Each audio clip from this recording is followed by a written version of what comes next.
Je voudrais vous parler de mon dernier livre, Les Passeurs. Alors, Les Passeurs racontent une histoire, comme tous les livres. Mais c'est une histoire un peu particulière dans le sens où c'est l'histoire d'une famille pendant la Seconde Guerre mondiale. Et c'est aussi l'histoire de la France à cette même période. Mais j'ai envie de dire que c'est un roman policier. Mais c'est un roman policier un peu particulier parce qu'il n'y a pas de meurtre, mais un mystère à élucider. Et c'est moi, la narratrice, qui tente pendant un certain nombre d'années d'élucider ce mystère. La France est coupée en deux par une ligne de démarcation, la voici.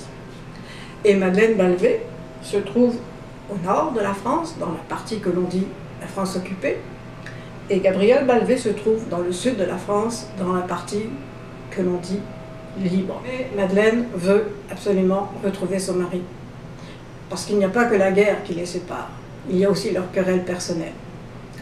Alors, moi je ne sais rien de ce qui se passe.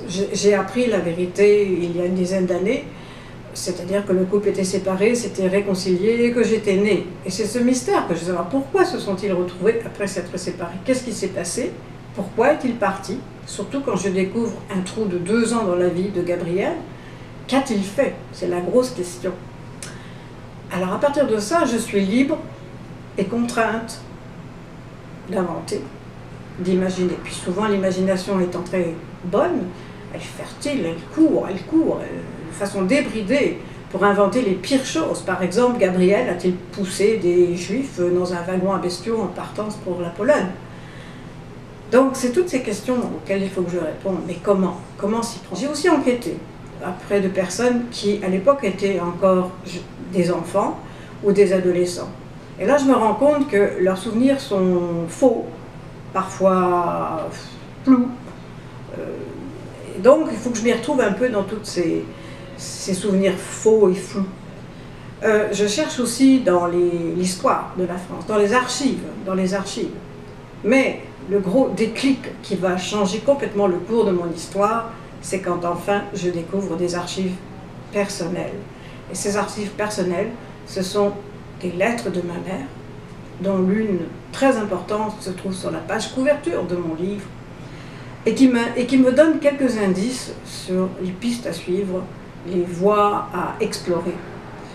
Et je finis par trouver non seulement des traces de la ligne de démarcation, bien sûr, mais je finis aussi par trouver exactement ce qu'il a fait pendant cette époque-là, et que peu de gens savent, parce qu'en fait, il travaillait sur des chantiers de travail. Ça n'a rien à voir avec les chantiers de jeunesse, que les gens connaissent d'ailleurs, mais ce sont des chantiers qui mettaient au travail tous ces réfugiés, ces chômeurs de l'époque, par le gouvernement de Vichy. Alors, au fond, je ne vais pas tout dire, parce qu'il y a beaucoup de suspense dans cette histoire. Des fois, j'avance d'un pas, mais je recule de 2. Et je me trompe, je postule des hypothèses qui s'avèrent complètement fausses.